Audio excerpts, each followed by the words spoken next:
CEO of Immortal, which is it's a fantastic name of a company. It really is what the product is. I mean, this product almost makes you immortal in a sense. It you go into it and it's there's just so much it can do for you. This chamber for your health, and even you can talk about that more as we go. But it's really a revolution in wellness that you guys have created, and you're leading this to incredible heights now. So I'm excited to have you and to get into your story. I'm excited to be here. I appreciate the invite, Ben. Awesome. This will be fun. So just kind of going back to like your origins as a business leader, somebody who's entrepreneurial. How did your interest in wanting to be involved in a company like this and wanting to build businesses? How did this passion of yours start? This is my fifth startup company. And so I've been kind of doing this my entire life, sometimes with good success and sometimes not, as with most entrepreneurs. I've definitely taken a company and smashed it straight into a wall. Ah, And I was doing a healthcare company in India and Egypt. And then I had another company where we were fortunate to hit number 9 on the Inc. 500. mm, And so we had a tremendous 9,600% growth over just a few years.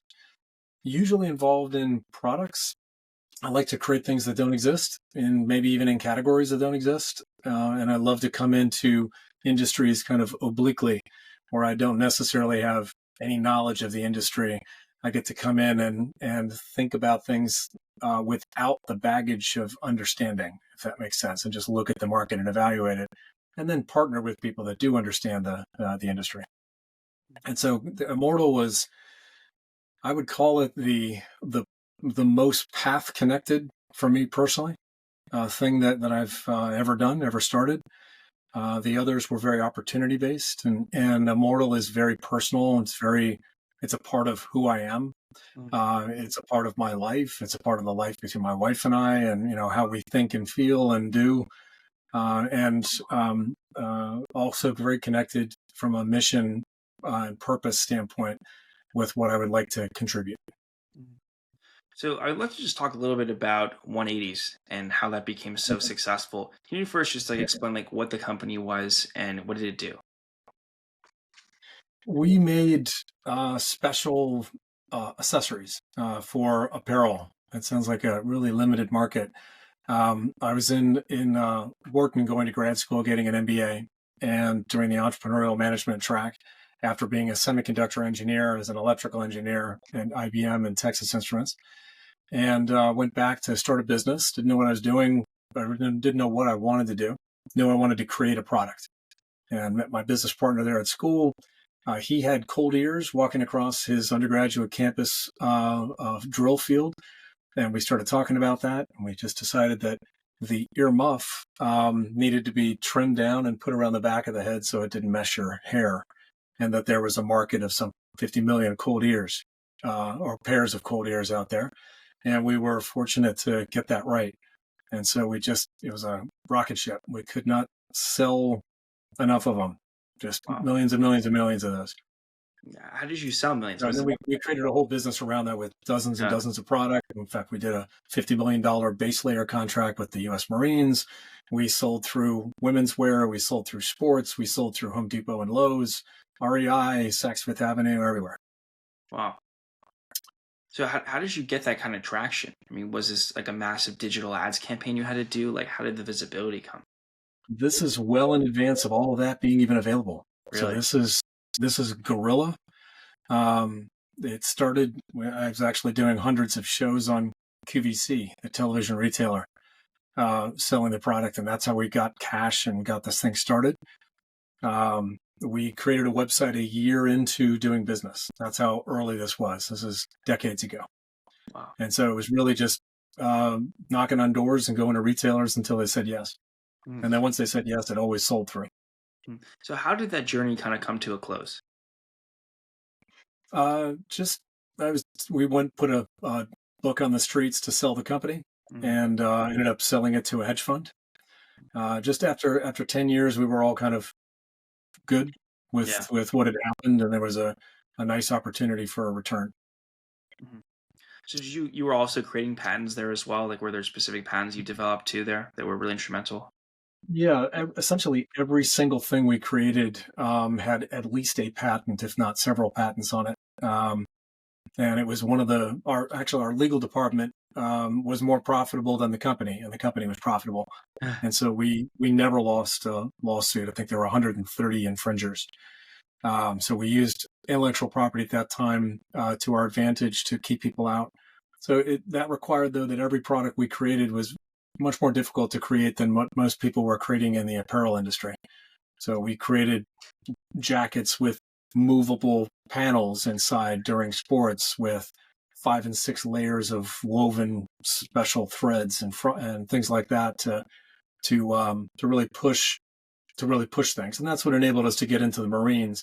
But it also took what might be in the normal part of the apparel industry, a 6, 9 month, 12-month design cycle. It would be 2 years for us.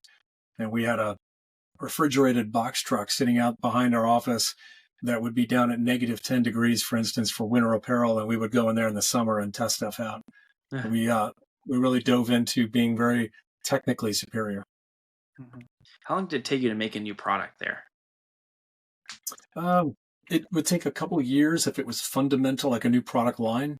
Mhm. And then we would iterate every single year since we were in the fashion space. We needed to, have those new colors, those new patterns, slight twists and tweaks to make sure that the retailer still wanted to pull us through.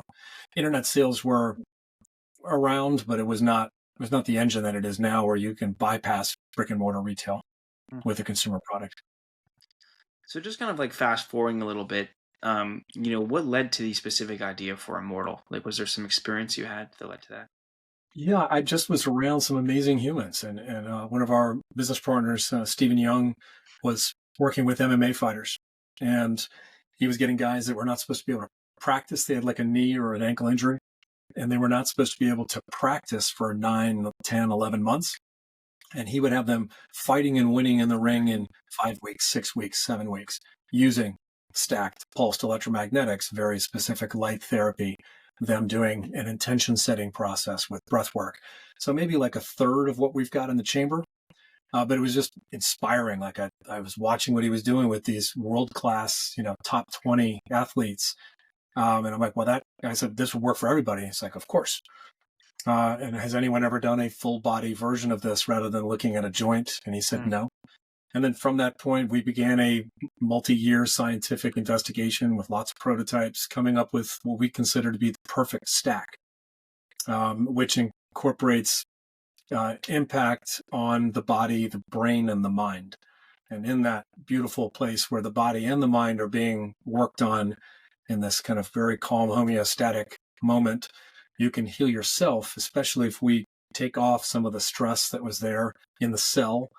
That this may sound like I'm making medical claims, but each of the technologies that we're putting together have studies that say this. So these are not medical claims because we're a wellness product, Mhm. but those things have been shown to de-inflame the cell, open up cell wall permeability so things get in and out easier, and then you breathe molecular hydrogen in the chamber to take out oxidative stress.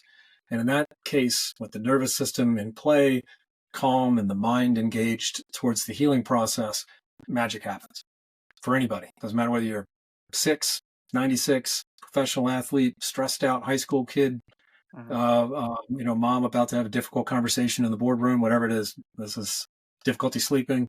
This fits perfectly. Mm. So, how long did it take you to go from idea to version one, and what did version one look like compared to where it is now? uh, the base, I made a prototype essentially of this with just two well, three. There, I just kind of kludged some things together and built something out of wood and welded iron, and brought it to a group of entrepreneurs that we were with for the weekend. And so that took about 3 weeks to kind of design that and build it. We brought it there. People had amazing experiences laying in it. Then another prototype, and then the design that we currently have. I drew one Saturday morning, knowing we were going to use NASA zero gravity angles for comfort. You needed a light top and bottom. The top had to go up and down, but we wanted it to look like a lightning bolt through a block because to signal to you that you're about to get charged up, as well as the bed. It looks like it's floating. It's just barely supported in the middle because we wanted to communicate to your subconscious that you're about to take a journey. Wow, a lot of deep insight into design there that you've put into this. Mhm. It's amazing. Yeah, this has been a lot of fun. Just our logo and our logo is essentially the combination of all of these various modalities. Mm, It's also our team. And so each new team member is kind of the head of this phoenix swirling, bringing energy into the team. It's what we believe we can bring into someone's day that then revs up and makes them a better athlete, a better parent, better coworker, whatever it may be. So this is very important. And then the name Immortal is special to us because it's the combination of two words. One is immortal with the I that we're all familiar with. And then there's another word that is immortal, A-M, single M, O-R-T-A-L, which means always has been, always will be. And so for us, we are very much into the conscious mind's impact on the body. So we'll call this body, mind, and spirit. And people can replace this with whatever words fits how they think.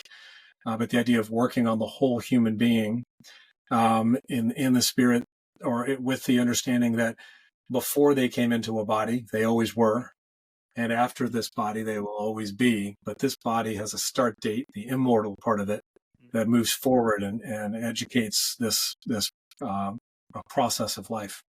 mhm. So your technical background, I mean, has just been helpful. It seems like in tons of areas.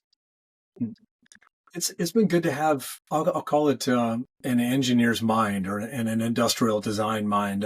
I've always been creating things, but I've had some tremendous teachers and mentors, and I've had teams that I've just blown away, including my current team, blown away by just the talent from a technical engineering standpoint, creativity, and just passion. And so I get to just add my piece and learn from them, and take that into the next company.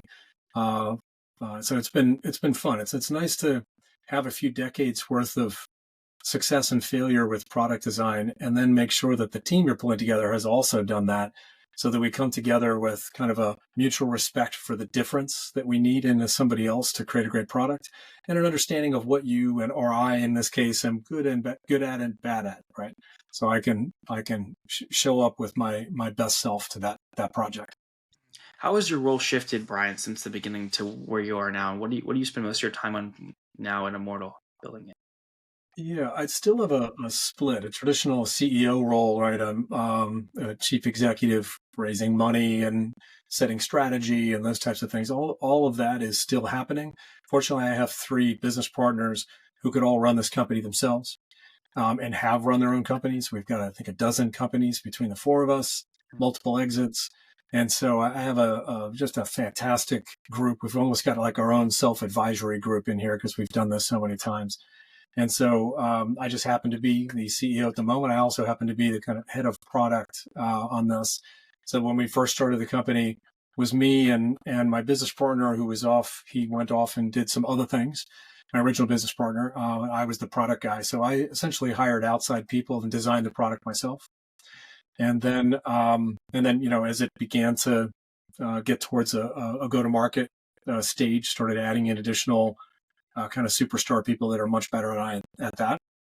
And so I still spend quite a bit of time working with what is now a full design R&D team, and then also on the business side of things. So every CEO has a slightly different mix at this stage of company of kind of who they are. Some of them are really good at marketing, some of them are really good at sales. I'm my focus time outside of chief executive type things is all based on product. I mean, what does that look like? Is it just new feature development now, or is it development for scale, basically? Yes. So it's all of the above, and so we have a very specific vision and mission as a company in here, and so we want to wow the market every couple of years with oh my gosh, I can't imagine that this could be available, and so we are constantly designing the next thing, and improving what we currently have. And so we do, for instance, for our current customers, we've done some free upgrades. We have more coming. And we just want them to be super happy. Hmm. And we believe that if we do that, we don't ever have to advertise. As if they're being taken care of and the product is always kind of best in class, uh, things will happen more like water going downhill for growth. Yeah. So, how does the product function today? Like what's the experience like for somebody? And is this something they have in their homes generally? Is it something they're visiting a place to use? What does that look like? They're doing all of the above. So about 40% of our units are in private homes. So for those that have the income, and because it's the perfect thing. If you're on the go and you have very, very little time and money, which most people that have a lot of money seem to have very little time. And so this is 25 minutes. You get 2.5 hours worth. And I'll talk about the stack tech here like this. And you can do it before going to sleep. You can do it before you go to the office. You can do it before a workout, after a workout. There's modes for each one of those things to help with whatever that moment needs in your day. And it's a fantastic way to get a lot in a very short period of time. So we do this also at spas. We do this with professional sports teams, professional athletes. We're in clinics. We're in hotels. So there's kind of every commercial location where you might imagine someone needs to work on some aspect of their body. Now, for us, it's body mind because they're intimately linked. And we've designed this so that you can be successful if you need to make revenue with it. And we've designed this so that it's the perfect fit into your life if you're bringing this into your home, and your entire family will like using it. And so you use the word experience when you first talked about this. That's the key. So we could stack a bunch of science, and there's a bunch of products out there that do individual science, and there's a handful that are stacking some things. We think we put this perfect stack together that works on the biology of the body and the mind.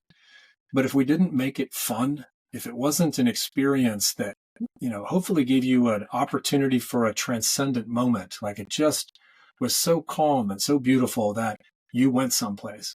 If we can design an experience like that and create lots of different music variety and different guide voices and different meditations and breath work so that it's fresh. That's the other thing about fun. If you're going to do something every day, you don't want to do the same thing every day. Mm. And so that you don't have to entertain yourself and or just put up with something. Yeah. There's tech out there. I'll expand a little bit if it's okay. There's tech out there that is really good at putting heat or cold or a certain electrical current or voltage or electromagnetics into the body. Many of them are doing so. It works really well, but they're doing it with a lot of power, a lot of heat, a lot of cold. In my world, it's because they need to overcome the immune system, the nervous system. The nervous system, people are walking into that device in fight or flight. And so in order to get them to kind of push them into a state where they can start to heal, you shock the system. When you get into a cold plunge, it's really cold. If you were worried about yesterday or tomorrow, your mind is centered and focused right there on that moment. And so you can kind of force concentration. We're big believers that nature is the best model. And so, for instance, the light that we're using, the red light and the near infrared light, is the sun. The pulsed electromagnetics and pulsed electric fields is the earth. And then the molecular hydrogen and the vibroacoustics, and then these things are really more the natural parts that are in between that kind of earth and sun model. But the earth and the sun typically and nature don't force things in. They don't put overpowered electromagnetic information into the body, right? They put it in a subtle way. And so I'll take pulse electromagnetics. We send all of the frequencies of electromagnetics that are pulsed in the space between the earth and the ionosphere that's bouncing around. We're sending that all into the body instead of picking a single pulse electromagnetic frequency. That's the way the world works. And so when we ran around naked in the woods with no shoes 100,000 years ago, we got this full energy buffet of all these frequencies. And our body was smart, still is, and it picked and chose what it needed where in the body. So we lean into that. And instead of overpowering the nervous system, we do everything we can to lower the threshold for healing, is what we call it. Let's get the nervous system to play with us. Let's put it in its perfect homeostatic moment so that whatever we put into the body is more bioavailable, better received, easier for the body to make use of. So, do you have interest in any kind of colder version of this, or is it mostly around kind of sensation that involves some heat, or just more of a natural sensation? Like, do you see cold being even important? I have a cold plunge. I've got a sauna. I use all of these things, and they work. And so we don't use heat That would be kind of a far infrared if we were Yeah. sticking that into the body, like saunas that are built on far infrared. We're trying to keep you extremely comfortable. Mm. Now, the idea would be for you to lose yourself in the experience, because when you lose yourself in the experience, everything I'm putting into the body is just better used, better absorbed. And even if you protocol stack this, so if you took a multivitamin or did an IV or stem cells or anything, and then did the chamber, it works really well to just make all of those things better received into the body. Mhm. So I'm hoping that's answering your question. But we look at all the therapies, and we'll be constantly looking at what do we want to add? Should we add? Does it need to be added? Do we want a separate product? But right now, this specific stack that we've got right now is so ubiquitously perfect for everybody, no matter what your need is, no matter whether you have a health issue or don't or whatever. You're just tired. This stack works really well to help the body perform, help the mind and the body cohere to get into a cooperative place with the calm nervous system. Mhm. So, what does like the next 5 to 10 years look like for the company and for what you've built here? I mean, has AI does it look like AI is going to rapidly change what you've built? And what is like the roadmap to scale in general consist of? Yeah. Our roadmap is all of the above on that, and we are working actively on all of it. And so, at the end of the day, you'll be able to have a highly interactive. I'll put it that way, without divulging too much. A highly interactive process that where the experience is recreating itself around you, where the technology is recombining itself in a way that is exactly what you need at that moment, monitoring what's going on, and tuning you to the specific outcome that you requested. Yeah, that was all the questions that I had, Brian. I appreciate taking the time and doing this. I think it's amazing what you've built, and it's an interesting niche. And you have a lot of products that are all around heating. You have some around cooling. Something that just is a more natural state oriented product is very unique. I haven't heard of anything like it. And I love the branding and just the name and everything you kind of built around this. It really encapsulates this idea of like being one with nature and being very calm and all that you kind of just calm in the experience. And I think it's great what you've created, and I look forward to seeing a lot more people benefit from that. And thanks for taking the time and doing this. I really appreciate that. I appreciate your time and the invitation to be here, Ben. Thank you so much.